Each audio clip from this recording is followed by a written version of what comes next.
Morning and welcome to another episode of Iron Towns Engineering. In this episode we're going to be doing something quite controversial in the JZ world, and we are going to be rebuilding the twin CT12A turbos that came from factory. Near enough everyone I know who's got a 1JZ has a single turbo on it. It's the best thing in the world, blah blah blah. I've always really liked the twins. I like the fact there is zero lag on them. And I've just always liked them. And because this is going to be an OEM plus refresh, I want to go with it. Mamba Tech now, though, they now make a turbo rebuild kit with an aluminium turbine rather than the cast ceramic one, or rather than the ceramic turbine blades that you actually get in the turbos themselves, which is a reason why a lot of places won't rebuild them. The fins become too brittle, and it's a pain in the ass. So I bought myself one of these kits. I thought I'll just give it a go. So in this video, we're going to be tearing down the turbos. They're already off the engine, as you can see. We're going to be tearing down the turbos, giving them a clean, and then we're going to be reassembling them with the Mamba Tech kit. And I'll try and show you everything that I can find out about it, because there seems to be very limited knowledge on rebuilding the twins online that I can see at the minute. Everywhere you go just says get different turbos, put different turbos on it, blah, blah, blah. I really want to see how this one goes. So join me now, as we're obviously going to be setting it up and taking them apart. So hope you enjoy, guys. Alright, here we go, guys. These are the twins, as I said. So what we're going to start off by doing is separating it here. So we've got to get these 4 nuts off here, and then the 2 turbos will come away, and the coolant line. We've also got to try and get the mounting brackets off. Now, obviously, because this is a turbo, it's been heat cycled numerous times. Imagine the nuts and bolts are going to be dreadful. So yeah, let's get started, shall we?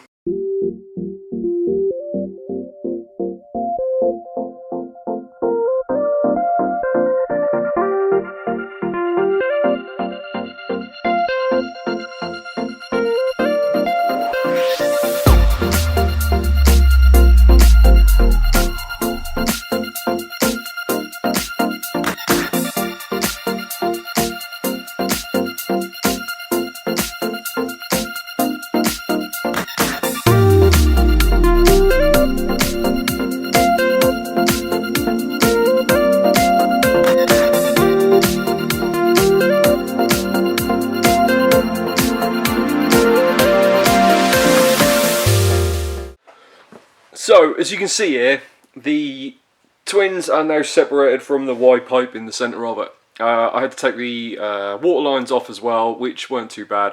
The one thing I will suggest to you if you're doing this yourself is buy some Torx spanners. The Torx sockets I had done basically all of them bar what would have been 2. One was snapped off already, but the other one I had to essentially get a pair of moles on it, crack it off, and then hit it with a flat-headed chisel a couple of times to work its way round. Other than that, they're fairly easy to take apart. So now we're going to focus on one at a time and start tearing them down and seeing what we're left with.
Right, as you can see, we've got the turbo separated from the housing, the back and housing.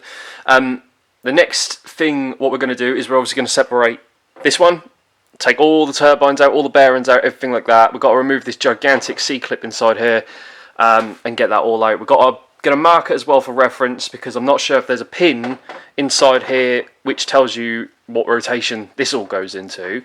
But the idea is for today that we're going to take them all apart and then we're going to get them painted, because we need to clean them up, we need to paint all the housings and stuff like that, and just make sure everything's alright and not like ridiculously scored or worn or anything like that. These were fairly stuck together, as you probably saw in the video. I did have to give them a couple of love taps with the lump hammer to get them separated after everything was taken out. So yeah, let's break them down a bit more and we'll get them all painted up and all cleaned.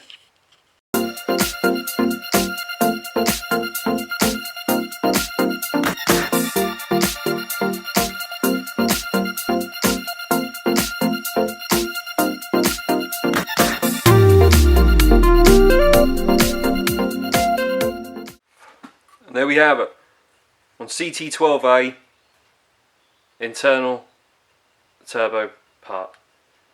Everything seems to be moving quite freely and everything seems to be quite nice and tight still. These are the ceramic blades I was talking about. Very, very delicate. So you just got to be very, very careful. Now, luckily I didn't have to mark out that. There is a small indentation here. I'm not sure if you can make it out, but you'll see it when you do it. There's a small indentation there. And inside the housing itself, there's a little pin right there. Not sure if that's focused, but a little pin right there. So it locates in one position. So now, the idea is to do this to both of them. We've got to get these completely separate like this. These will all be cleaned and painted. This will then start reassembling with the Mamba turbo kit.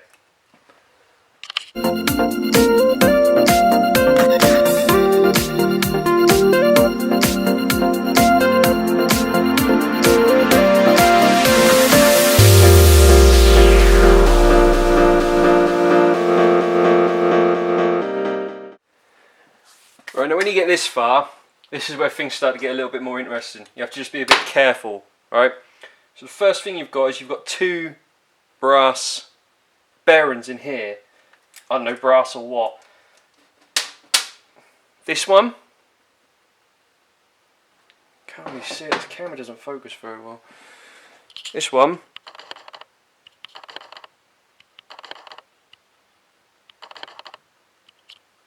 a smaller one with all the holes in it. That's the first one, right? So that goes down into there. Then it's that one. So essentially, they're in there like that, right? So that's 1, 2, just like that. So they're out.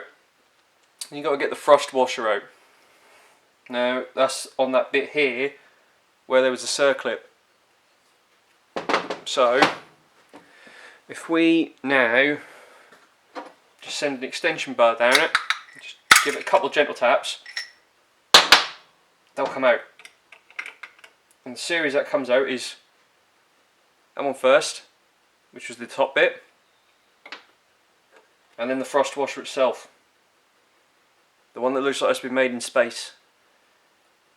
And it's got another little washer, clips inside it, and they go in that way. Normally they're imprinting, you got an impression in the oil that you can see there.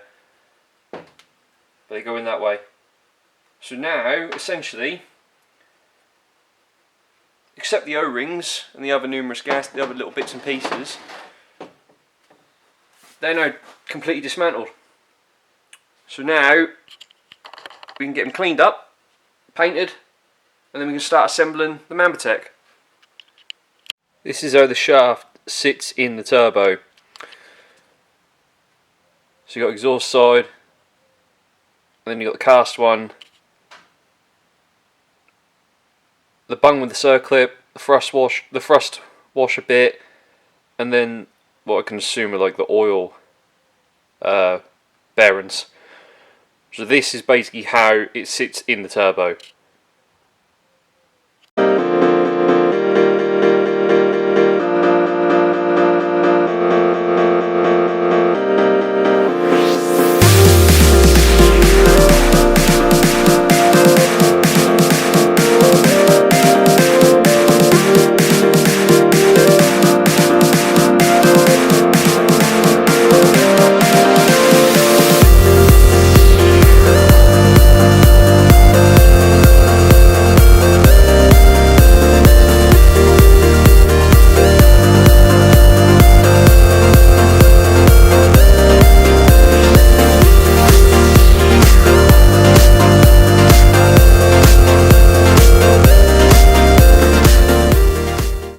So I thought I'd show you all this, basically what I'm now going to do. So I said earlier in the video that I wanted to taper bore out the manifold, and what I basically meant was I wanted to taper bore out this area where the turbo will connect to. It's quite a solid hole. There's actually quite a lip on it as well. So I've seen lads do it before with a Dremel, and I thought if I do it in a lathe that'd be a lot better really, because the angle would be a lot more smooth and concentric with it. So we've got it all set up in the forge on now, so let's crack on.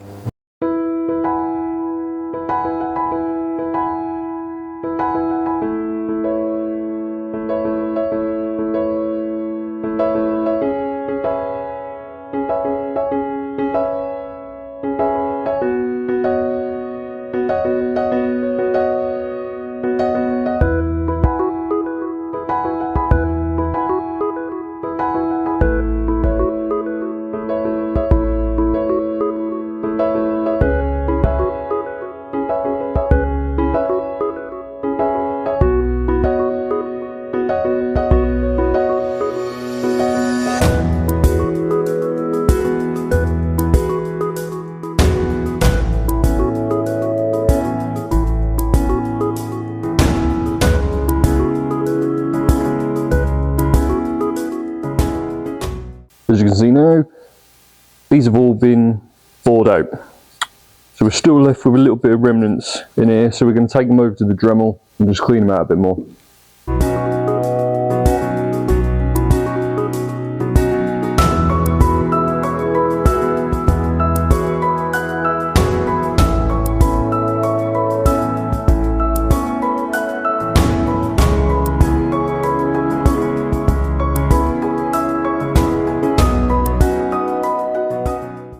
So, as you just saw, we've taper bored and dremeled out the standard 1JZ manifolds. I've no idea if that's going to make any difference to airflow or power increase or anything like that, but I thought while they're out I might as well give them a go.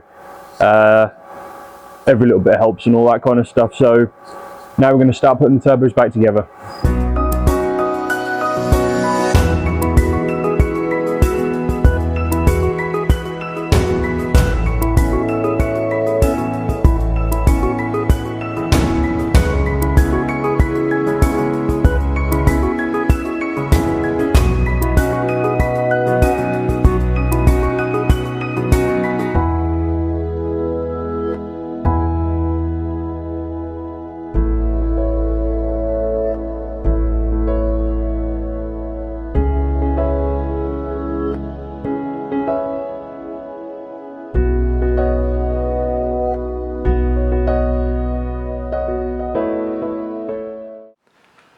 Some of the more eagle-eyed of you might have noticed there that I forgot to put the circlip in. So don't worry, I took it apart again and I put the circlip in it again.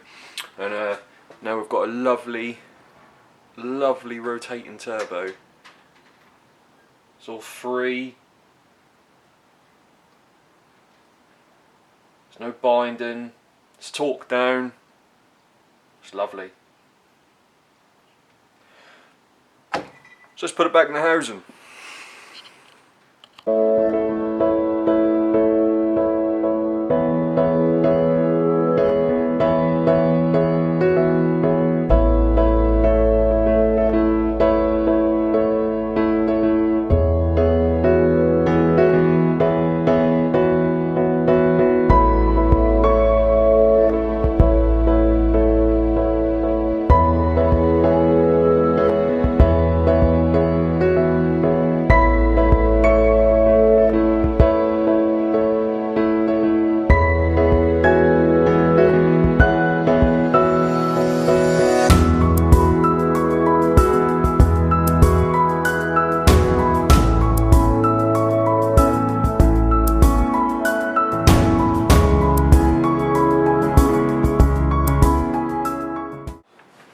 Alright, some of you might have noticed that I had a bit of trouble there getting the big C-clip on for the turbine housing.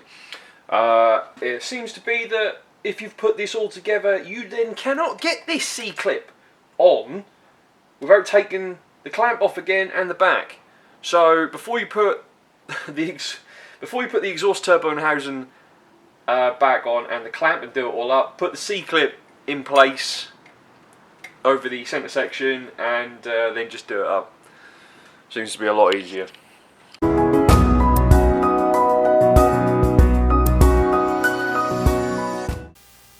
And that's now one of the turbos all back together. As you can see, well, you can't see from there, but I can see from here, so I'm going to tell you, there is basically zero play in the shaft now. Everything went together fairly smoothly. Like I said in a couple of the videos, some of you might have noticed, when you go to put the C-clip on for the turbine housing, the intake turbine housing, you need to put the C-clip in place before you attach this body and the centerpiece. So you just need to slot it over and push it to the edge basically so that it can't go anywhere, because you cannot get it over the face, or you probably could, but it's a lot more work to get it over the face than it is to just slot it in place. So I got caught out there, had to take the clamp off again and pull it all apart. But another thing what I did notice with this kit is, obviously they're meant to be tight anyway, they're turbines, but when I went to put this housing on, I started to think that Mamba had cocked up and it wasn't going to fit, because the blade wasn't making contact with the walls of the housing. It just weren't very good, but it needs to obviously be tapped down completely and utterly straight because the clearance is so minimal.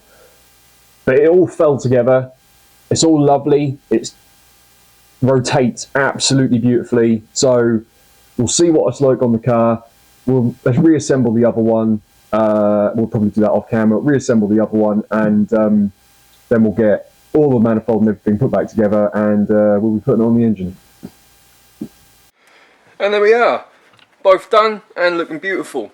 The second one went together a lot easier than the first one, mainly because I'd obviously sussed out where everything went, how everything went, and blah blah blah.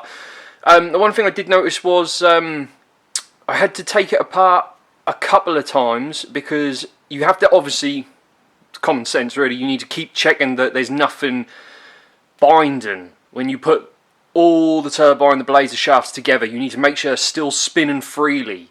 And a couple of times I was putting it together and realised that, you know, when a certain piece went on, something was binding, this, that and the other. So the smaller circlip had to come out a couple of times, pull that out, make sure that everything was all seated correctly, that little cap was seated over the O-ring so that everything was all snug down and all of this, making sure that the little thrust washer bit was protruding just enough so that it wasn't making contact. But yeah, once that was all sussed out, as you can see here, they are beautifully spinning. Beautifully. So yeah, there's absolutely no grinding noises, no binding noises. They're going to spool up lovely. So, there we have it. One complete pair of rebuilt CT12A twin turbos for my 1J. So, that was actually a lot more in depth than I imagined it to be. I never rebuilt a turbo before, let alone two. So I'm quite happy how it came out, to be fair. I mean, they'd seen better days for sure. They were gummed up and the seals had blatantly gone on the shafts, and yeah, so it's just nice being able to clean it all down and give it new perishables and yeah, make sure that everything's all good. I'm looking forward to seeing what these aluminium turbines do, if I'm honest with you. I've heard nothing, well, I've heard so many things about the cast, the ceramic rather, blades and all that, and them going funny and brittle, and with this nearly being like 40 years old now and the engine getting up there and all, just thought it was about time to try and give this one a go. Obviously, if things along this line fail, I'll either go back to the ceramic fins, which I still got, or maybe just punt for the single turbo, but I really wanted to see what the twins would do. So, yeah, next stage is obviously we're going to be putting the Y pipe back together so that the whole actual twin turbo assembly is together. All the coolant lines are painted. I've got all new gaskets and stuff like that for that ready to go back on. I'm just waiting for my friend. He's got for me, shout out to Dale Kirby. He's got a stainless steel Y pipe for me which he had for his project, which he's now no longer using. So yeah, I'm buying that off him, so I'm not using that big Stone Age cast one anymore. So once that's all together, everything's going to be ready to go back on the engine. Next step, I think, is going to be the inlet manifold. We'll strip that apart, injectors, clean all them, make sure they're all operating fine, and yeah, so we'll go from there. But yeah, anyway, thanks for watching the video, guys. If you've got any questions, let me know, and I'll try and answer them as best I can. When I was trying to find videos myself on how to build these particular turbos, I couldn't really find a lot. I had to kind of go with generic turbo rebuilding videos and stuff like that. So specifics that I've had for these turbos, couldn't really find them. So yeah, if you've got any questions, just ask. But just ask in the comment section, and I'll try and answer them as best I can. But yeah, until that, if you can like and subscribe and share the video around, that'll do wonders for me, because for the life of me, I cannot get my head around Instagram and social media algorithms. So yeah, any help would be appreciated. But anyway, until that, guys, cheers for watching. Good luck with your own stuff, and we'll see you again soon.